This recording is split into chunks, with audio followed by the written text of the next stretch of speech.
escritor também, Diego Franzen, natural de Cruz Alta, reside em Bento Gonçalves desde 2010. No ano de 2011, o Franzen recebeu o prêmio Master como destaque gaúcho em radiojornalismo 2010-2011. Jornalista, produtor, locutor, blogueiro e radialista. Escritor, escreveu aí 2 grandes livros, Lendas Urbanas de Cruz Alta e Tempora Hosting. Lendas Urbanas eu não tenho, mas o Tempora Hosting eu já tenho lá em casa, já li e reli já umas 2, 3 vezes já. Assessor parlamentar na Câmara dos Vereadores em Bento Gonçalves, instrutor de artes marciais na Serra Gaúcha e na sua página social se denomina amante de filosofia, livros, café, gosta de conversar, é pai, gremista, lutador, pensador, místico e roqueiro convicto. Bom dia, Diego. Bom dia, Luiz Fernando. Bom dia a todos os ouvintes. Peço já desculpa pela participação especial do meu filho que acabou de acordar aqui. E bom dia, é uma honra estar presente com vocês aí nessa entrevista. Beleza, né? Vamos deixar o nosso entrevistado aí acalmar o ânimo da fera aí. Tá chegando. Tá tranquilo. Tá tranquilo, tá no colo. Eu tenho um de 5 anos, viu, Diego? E sei como é que é, né?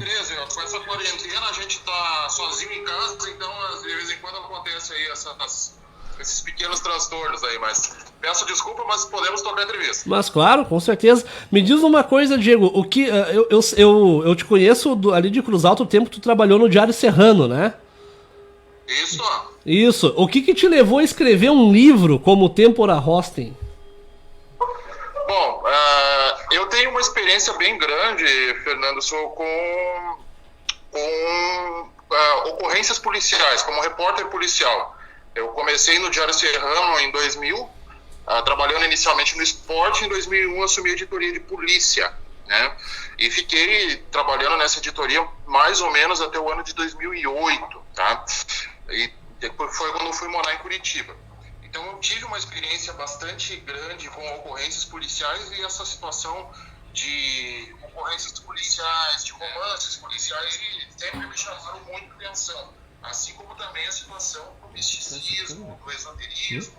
Então eu juntei essas situações, né, e acabei fazendo o livro O Tempora Hosting, então, baseado então, principalmente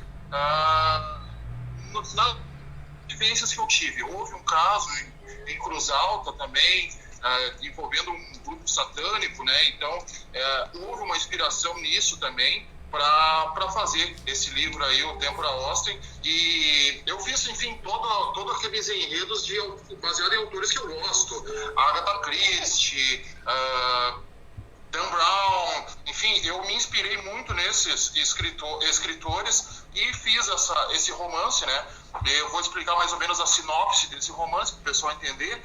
Trata-se de um livro ambientado na Serra Gaúcha, onde existe um núcleo da máfia carbonária, aliás, da máfia Drangheta, né, que hoje é a instituição mafiosa mais influente da atualidade. Então nós tivemos que é uma máfia unida da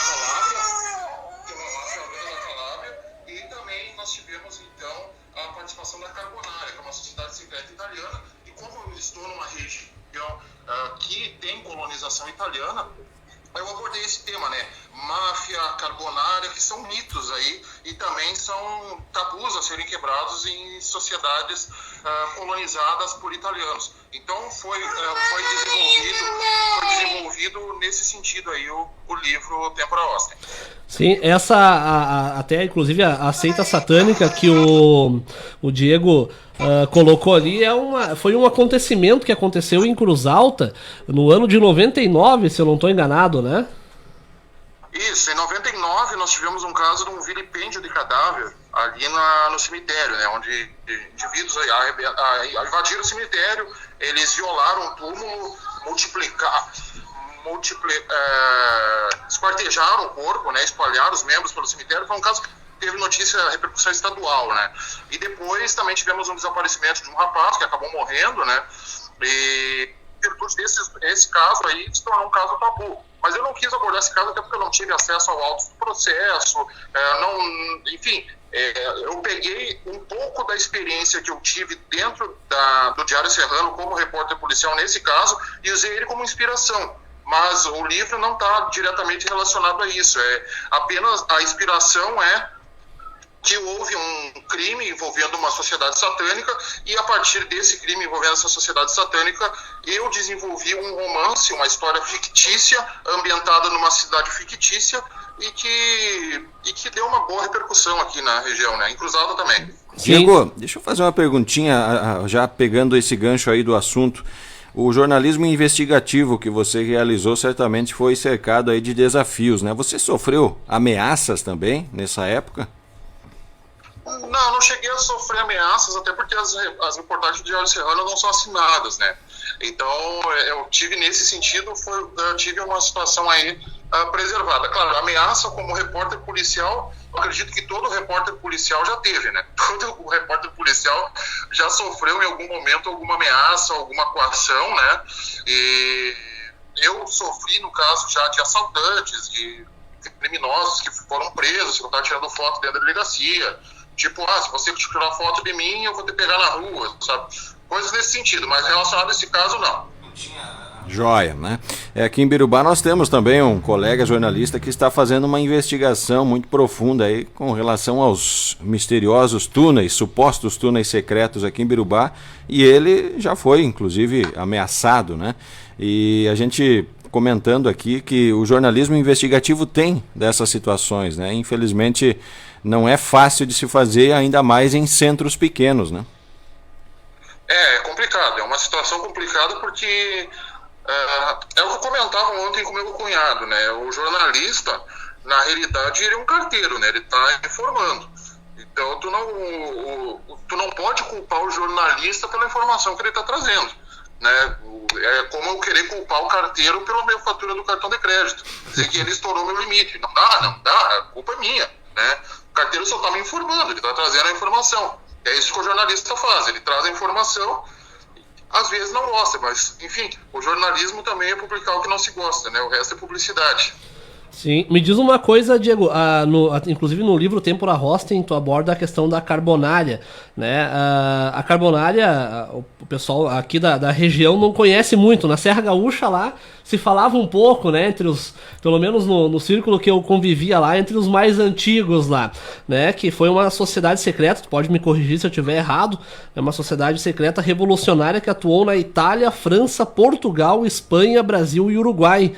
Fundada na Itália em 1810. Algumas pessoas diziam que essa sociedade secreta seria um braço da maçonaria. Seria isso? Bom, a Carbonária, na realidade, é uma sociedade de inspiração maçônica, mas ela não tem uma relação direta com a maçonaria. O simbolismo da maçonaria está todo construído em volta do Templo do Rei Salomão, a construção do Templo do Rei Salomão. Enquanto que a Carbonária, ela é quase uma maçonaria florestal, assim, é uma maçonaria guerreira e a Carbonária, por quê? Carvoeiros, né? Ou seja, eles trabalham com madeira, a maçonaria trabalha com pedra, eles trabalham com madeira. Então é uma sociedade secreta que tem seus sinais, toques, palavras, tem uma relação filosófica com a maçonaria, mas não estrutural. E a Carbonária, aqui na cidade de Bento Gonçalves, ela foi muito presente nesse sentido, no começo da colonização ali, pelos idos de 1890, existia uma loja Carbonária aqui em Bento Gonçalves existia. Aliás, a imigração italiana é interessante, porque na ficha de imigração, o Carbonário normalmente colocava um sinal secreto ali para reconhecimento. E qual que seria esse sinal secreto de reconhecimento? Esse sinal seria colocar 2 profissões na ficha de imigração. Então, por exemplo, o cara chegou no Brasil e ele diz assim, eu sou carpinteiro e sou agricultor. Provavelmente um carbonário, porque a segunda profissão dele, ele vai botar relacionado à construção ou artes, e a primeira o que ele faz de fato, que seria agricultor, que a maioria dos imigrantes italianos que chegaram eram agricultores. Mas o carbonário normalmente dizia que era artesão, que era desenhista, que era artista plástico, alguma coisa nesse sentido ele ia dizer como um sinal de reconhecimento na segunda profissão, que era carbonário. Claro, me diz uma coisa, que nem a maçonaria, ela não aceita mulheres, né? E a Carbonária, seria mito ou verdade que teria aceito a própria Anita Garibaldi? Seria a Carbonária italiana, ela não aceita mulheres. A Carbonária italiana, então, na realidade, há uma informação que o Garibaldi, ele tinha uma associação a uma loja maçônica mista, né, que trabalhava com rito egípcio, e aí sim a Anita Garibaldi teria entrado, mas não existe uma comprovação documental histórica acerca disso com relação à Anita. O Garibaldi sim.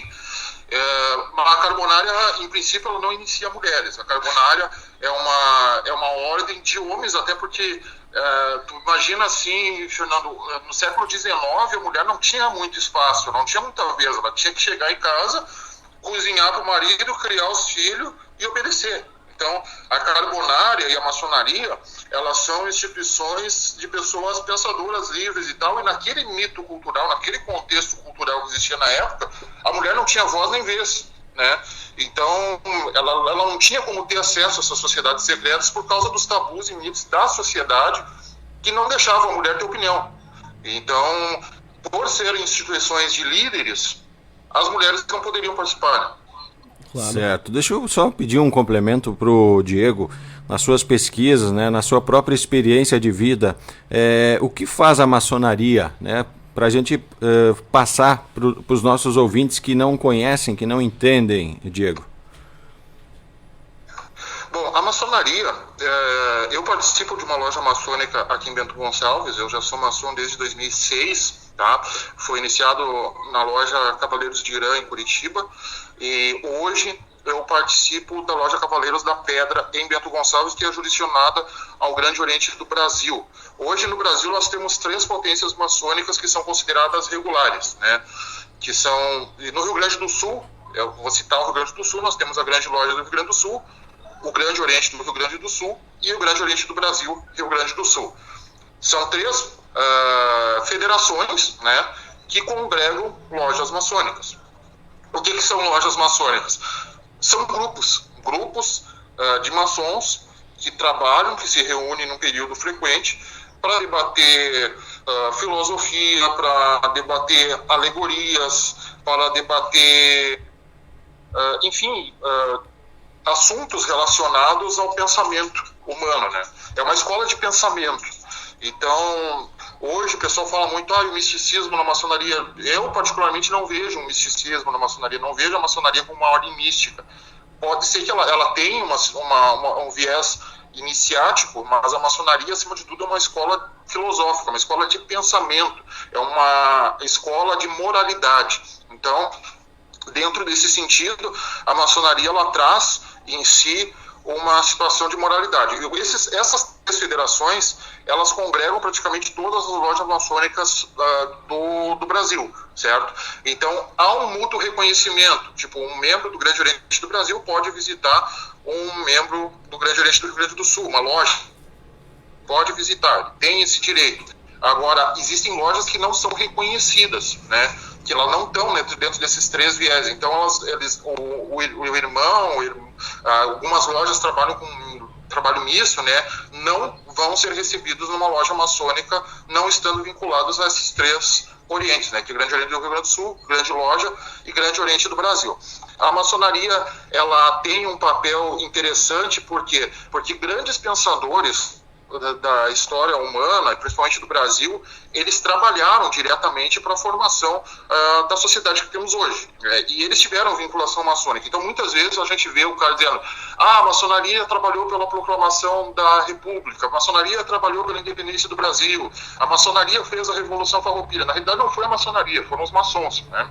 Mas, por ter vínculo com a maçonaria, o pessoal acaba associando e se cria também um mito, né? Assim como, por exemplo, a gente tem mitos de sociedade como Illuminatis, né? Que daí já entra uma situação lendária, porque os Illuminatis de verdade foram extintos lá no século XVIII, não existe Illuminati desde 1785, mas o pessoal associa os Illuminatis, os Cavaleiros Templários morreram por Jacques de Molay lá no século XIV, né? O que vem depois são ordens de inspiração templária, ou seja, a gente pega a filosofia dos Cavaleiros Templários, que é aquela situação do amor à pátria, do amor à religião, e criam uma estrutura baseada nisso e com inspiração, mas não são os mesmos templários que a gente teve lá no século XIV. A mesma coisa a maçonaria. A gente tem hoje várias sociedades iniciáticas que têm um trabalho parecido com o maçônico, mas não tem absolutamente nenhuma ligação com a maçonaria ou algo nesse sentido. Então, a maçonaria, respondendo objetivamente, o que a maçonaria faz? É uma escola de pensamento, de moralidade, que reúne e congrega homens de diversas religiões e profissões, e eles trabalham, estudam e conversam entre si situações que podem tornar eles pessoas melhores. Sim, a maçonaria hoje ela não seria mais secreta, ela seria discreta, né? Hoje, assim, o que nós temos de sociedade secreta? São muito poucos, né? Porque a maçonaria hoje nós temos um CNPJ, nós temos uma estrutura física, todo mundo sabe onde tem uma loja maçônica, né? O pessoal pode até não saber o que tem dentro, mas onde é o prédio que tem a loja, o pessoal sabe, né?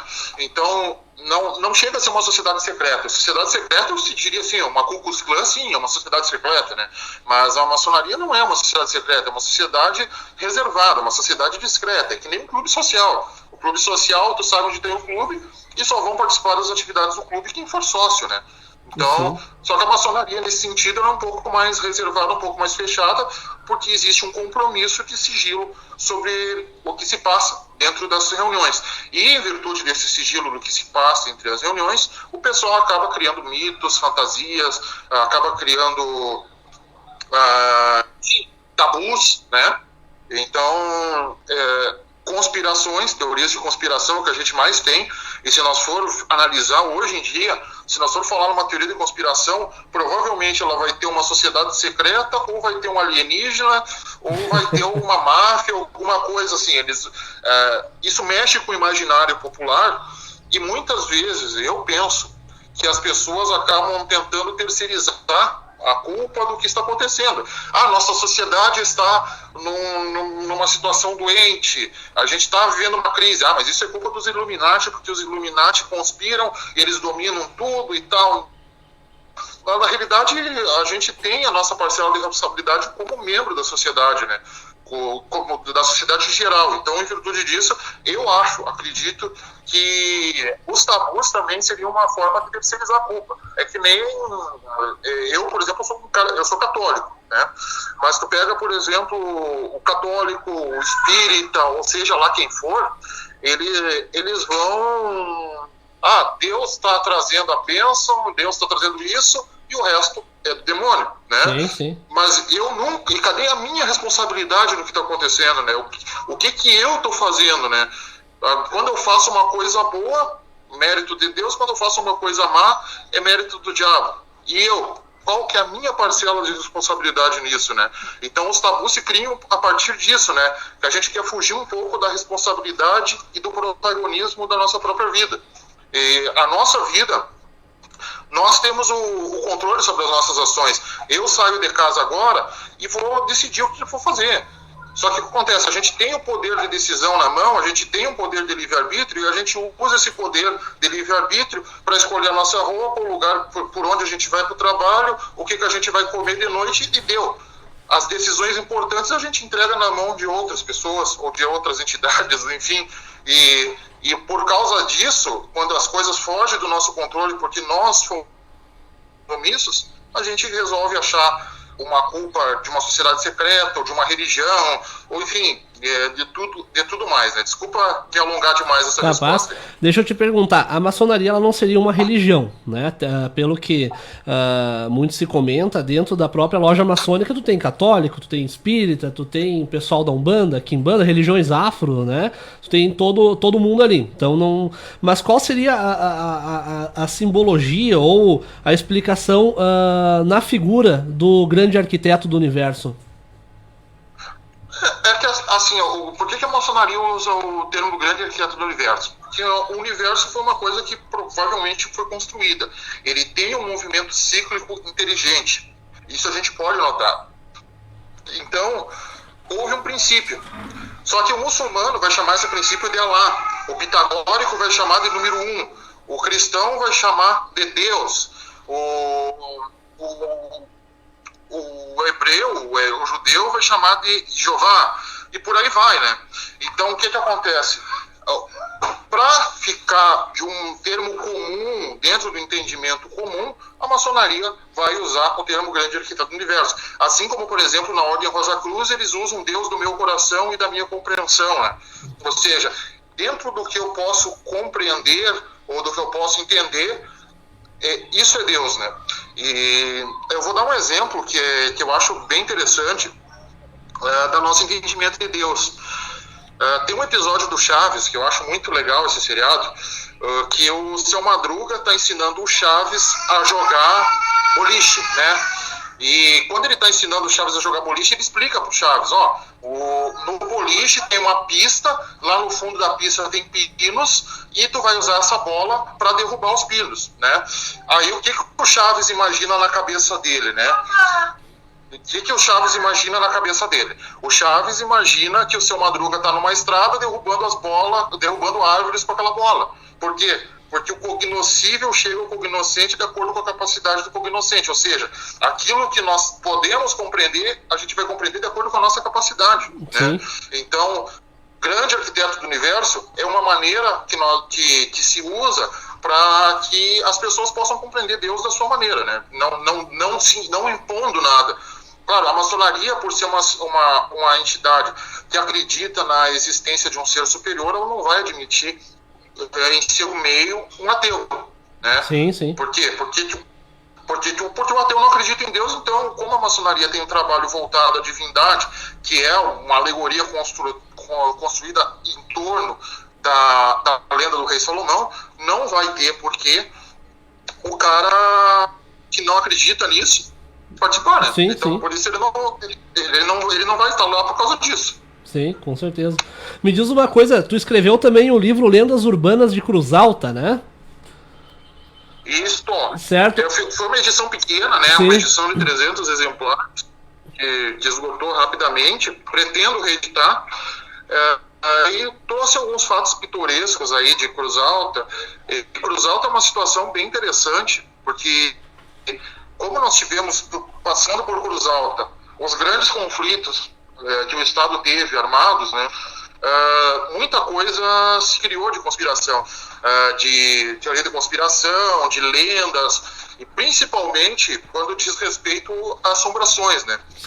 Cruz Alta é um lugar que tem muita lenda de lugar assombrado.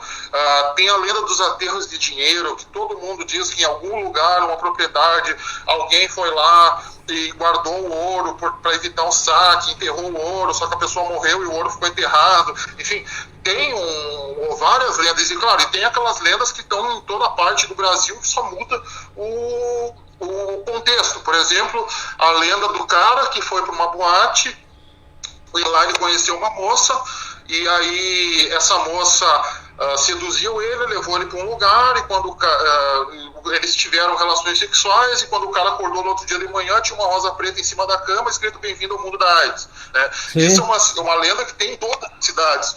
Mas Cruz Alta tem a sua também, né? E, enfim, a lenda do cara que saiu na rua, foi para uma boate, tomou uma boa noite de Cinderela, acordou numa banheira de gelo sem um rim. Isso é uma lenda que tem em todos os lugares do Brasil. E as pessoas elas vão reproduzindo essa lenda e acaba servindo como um alerta, né? Mas por que as pessoas reproduzem, trazendo para o contexto? Porque o fato em si é um alerta. E as pessoas elas precisam de um exemplo próximo para se ligar, né? Aqui em Bento Gonçalves, por exemplo, hoje a gente já tem mais de 20 casos de Covid-19, né? Aí o que acontece? Quando a gente tem os casos de Covid-19 perto, as pessoas já começam, não, isso realmente é perigoso. Agora, quando é uma situação distante, existe mas isso está tão longe e tal. Então a lenda urbana, ela traz uma mensagem em si de alguma coisa perigosa, alguma coisa que vai acontecer, e isso é trazido pro contexto. Claro que Cruz Alta também tem suas lendas próprias, né? A lenda da Lagoa do Cemitério, tem a lenda aquela de uma caveira que dirige um carro na Rua do Cemitério, na Penha, enfim, tem várias, a lenda da assombração na Escola Margarida Pardelhas, enfim, tem bastante mitos nesse sentido, e é uma área muito interessante de se abranger, né? Sim. Me diz uma coisa, a questão da Lagoa do Cemitério, que todo mundo fala ali em Cruz Alta, acho que não tem quem nasceu em Cruz Alta não tem quem não saiba dessa história. A Lagoa do Cemitério, Diego, ela existiu de fato ou ela é só uma lenda de Cruz Alta? Olha, a lenda da Lagoa do Cemitério, assim, ó, há um córrego, uma lagoa assim, mas esse lago não existe mais, né? Existe inclusive um blog que é alimentado pelo meu amigo Henrique Madeira, lá de Cruz Alta, que é o Cruzaltino Blogspot. O pessoal pode procurar ali e vai ter a lenda da Lagoa do Cemitério na íntegra, inclusive com algumas fotos do lugar, enfim, né? Mas há sim essa lenda da Lagoa do Cemitério, que, segundo reza o folclore, assim, ó, tinha um casal apaixonado, né? E o namoro foi proibido pela família da moça, e a moça, então, que era rica e bem instruída, de família distinta, e era tipo um Romeu e Julieta, né? E o Romeu, nesse caso, era um chinelão, né? Era um cara que não tinha grana nenhuma. Então, o que acontece? O problema veio que a moça engravidou e quando o bebê nasceu, a mãe afogou a criança nessa lagoa, né? E, em princípio, começou aí. Aí o tempo passou e as histórias foram transmitidas, assim, boca a boca, acabaram transformando o ocorrido numa lenda. Que algumas noites podia se ouvir o choro da criança na lagoa, outros juravam que tinha um monstro dentro do lago, que parecia uma criança tiracolo, que aparecia, né, o monstro aparecia com uma criança no colo, enfim, a lenda ela vai ganhando corpo. E às vezes até baseado num fato real, que pode ter acontecido essa situação aí da Lagoa do Cemitério, né, que na época se chamava o Lago Bento Gonçalves, e também é apelidado de Lagoa do Cemitério, que foi drenado ali na década de 40 e não tem mais, mas existiu. Tá. Aí, por exemplo, eu vou dar um exemplo de Cruz Alta, que é uma fato... É onde fica o cemitério hoje, né? Isso aí. E outra situação que eu vou dar um exemplo de Cruz Alta, que foram fatos que aconteceram, mas que o pessoal foi aumentando com o passar do tempo, foi o Louco da Cinta, né? Que era um cara que andava com cinto e batia nas pessoas. Só que dali um pouco começou a ganhar elementos a história. E o Louco da Cinta começou a ser visto em toda a esquina, e as pessoas já tinham medo de sair na rua porque iam ser atacadas pelo Louco da Cinta, e por aí vai, né? E já se cria histórias sobre o Louco da Cinta, que ele casou, que ele foi embora, que o Louco da Cinta foi internado, que ele morreu, enfim. Mas dentro desse contexto o pessoal gosta de aumentar. Outra lenda que é famosa é o cidadão que chegou numa revenda de carros e ele resolveu que queria comprar um carro, só que ele estava vestido maltrapilho, né? Ele estava vestido maltrapilho e o dono da revenda não deu nem as horas pro cara. E aí ele disse, tá, e quanto que é essa caminhonete aqui? A caminhonete é tanto. Aí o velhinho pegou um saco de estopa, pegou o dinheiro que tinha dentro, pagou em dinheiro à vista e pegou o carro, né? E nunca mais foi visto. Então são situações que vão se reproduzindo. A gente não sabe se foi verdade ou não, mas a lenda urbana em si traz um cunho moral também, né? Beleza, Diego, um abraço aí, a gente agradece a possibilidade de contato, né? E nos conte aí como estão as coisas em Bento Gonçalves, na Serra Gaúcha. Eu que agradeço a oportunidade de estar participando. Peço desculpa pelo choro das crianças do fundo, mas a quarentena obriga a gente a ficar com as crianças em casa. Eu estou com 2 meninos em casa aqui, então às vezes a gente se desdobra aqui, mas espero que isso não tenha atrapalhado. E agradeço a vocês pela oportunidade, pelo empenho, ao Fernando pelo convite. Desejo a todos aí uma ótima semana, o pessoal, a comunidade de Birubá também, mando o meu grande abraço e contem comigo sempre que precisarem. Valeu, grande Diego Franzen, foi o nosso convidado aqui na manhã de hoje, Luiz Fernando Cooper. Beleza, forte abraço aí, Diego. A gente que agradece, né, a tua participação. Ontem entrei em contato com o Diego, ele já me respondeu de forma bem rápida. O Diego vem acompanhando o trabalho dele já faz algum tempo, inclusive na época que ele lançou o Tempo na Roça em Cruz Alta, eu estava em Cruz Alta, mas não consegui ir até o lançamento, né? Acho que foi na Câmara dos Vereadores, né, Diego? Isso, em Cruz Alta foi na Câmara dos Vereadores, né, de Cruz Alta. Foi um lançamento bacana, né? Eu fiz o lançamento em conjunto com a Grace Posato. Ela lançou o livro da moradora do Campo das Tormentas e eu lancei o Tempo na Roça no mesmo dia. E aqui em Bento Gonçalves também foi uma edição que esgotou muito rápido, tanto em Cruz Alta quanto na Serra Gaúcha. Foi uma edição assim que esgotou muito rápido. Pretendo fazer uma segunda edição. Escrevendo um livro ambientado na Revolução Federalista, um romance esotérico, que é bem bacana também, que narra a história de um imortal que vive aqui no Rio Grande do Sul. Ele tem um elixir da longa vida e ele passa por todos os conflitos armados, né? Conheceu Rafael Pinto Bandeira, conheceu Bento Gonçalves, conheceu Júlio de Castilhos e por aí vai. Ele viveu todo esse tempo como um imortal aqui no Rio Grande do Sul. Então é uma história que eu pretendo lançar ainda esse ano e com certeza eu vou mandar o convite aos amigos aí e agradeço de coração aí pela divulgação do trabalho. Com certeza, a gente que fica honrado aí. Semana que vem, Diego, que em princípio, se tudo estiver dando certo ainda, a gente vai estar trazendo também outro escritor de Cruz Alta. Ontem a gente trouxe o Rossano, né? Hoje trouxemos você e semana que vem, se tudo der certinho ainda, se as coisas continuarem se alinhando, a gente vai trazer o capitão Silvio Luzardo também, de Cruz Alta, né? Que lançou um dos livros dele, né? Que é o Memórias de um Artilheiro Dentro e Fora da Caserna, contando também a história do 29º Grupo de Artilharia ali de Cruz Alta. Então vamos ver se tudo continuar dando certo, vamos trazer quase que uma semana literária, né? Com certeza, com certeza. Isso é importante. Povo culto é povo livre, né? Tem que divulgar a cultura e parabenizo vocês pelo trabalho e também o colega escritor aí pela sua pesquisa e pelo trabalho que está sendo lançado. Com certeza vamos prestigiar. Valeu.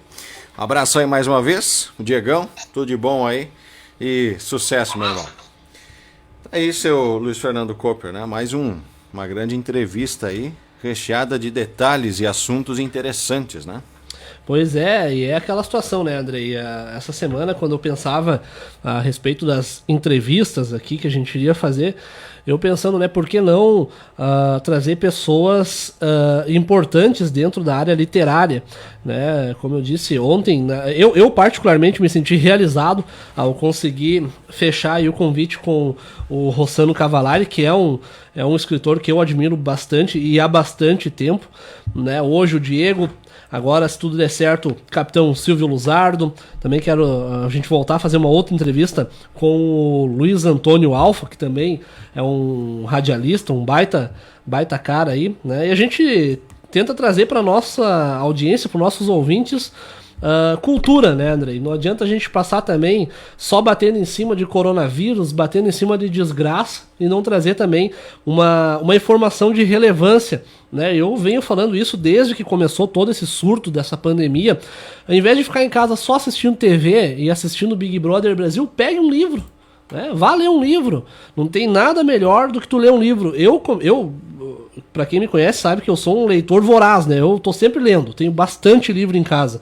E eu não comecei lendo um livro porque gostava, muito pelo contrário, não gostava de ler livro, mas lia, né, para ganhar conhecimento, para ganhar informação. Lendo um livro, tu aprende a escrever melhor, tu aprende a interagir melhor com as pessoas, né, tu aprende a gramática do português também.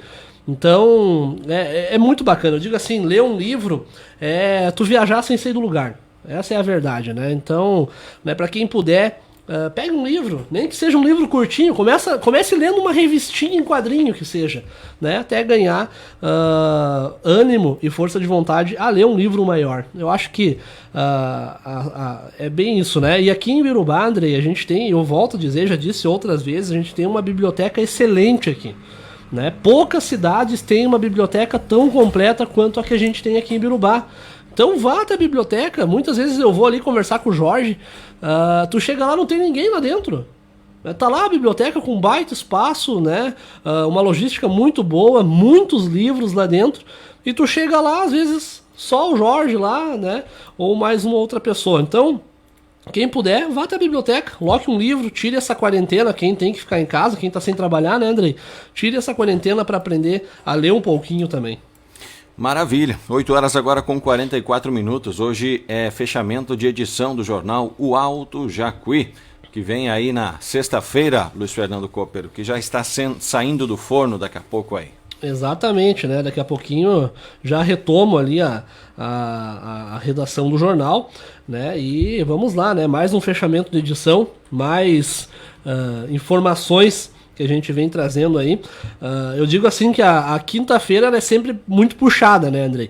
Porque tu tem que estar aquele foco total dentro da diagramação. Diagramar não é só montar a informação dentro de um programa e produzir um jornal, mas você tem que estar atento, a todo momento a informação muda. Lembra, Andrei, semana passada a gente já estava finalizando a edição, a gente tinha até às 16 horas para mandar o arquivo para a gráfica, quando foi 15 horas e 56 minutos, o ministro Mandetta anuncia que foi demitido, e a gente teve que de última hora pegar aquela informação, modificar o jornal de uma forma que aquilo entrasse para aquela tiragem do jornal também. Então, ou seja, diagramar não é só montar, é criar matéria, ir atrás, é buscar informação, é modificar as coisas de última hora, e esse é o lado bom do jornal, né? Que por sinal completou os seus 45 anos de história. Muito bem, a redação integrada, mais uma vez a gente lembra, né, que estamos trabalhando aqui junto à Rádio Cidade agora.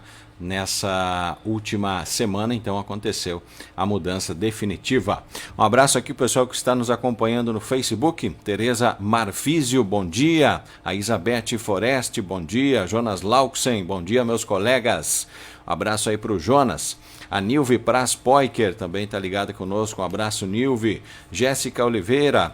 Tá bem interessante esse assunto aqui, diz a Jéssica Oliveira. Tá bom, então. Obrigado, gente, para todos aí que estiveram nos acompanhando. Cooper, 8h46, pode caminhar o destaque final aí. Olha, trazendo a última notícia aqui, antes de já assumir novamente ali a diagramação. A Secretaria divulgou o número de recuperados, Andrei, do coronavírus em Caxias do Sul. A Secretaria Municipal da Saúde de Caxias do Sul divulgou nesta quarta-feira, dia 22, um boletim epidemiológico sobre os casos de coronavírus na cidade. As notícias são boas. De acordo com a Secretaria, não houve novas confirmações para exames positivos para o coronavírus nas últimas 48 horas. O município mantém 44 pacientes confirmados, sendo 25 curados. Até o momento, 272 testes deram negativos. Há ainda 27 pessoas que estão em isolamento hospitalar, aguardando o resultado do exame. Dos 44 casos confirmados, 22 são homens entre 15 e 79 anos e 22 mulheres entre 20 e 96. São também 25 profissionais da saúde. Então,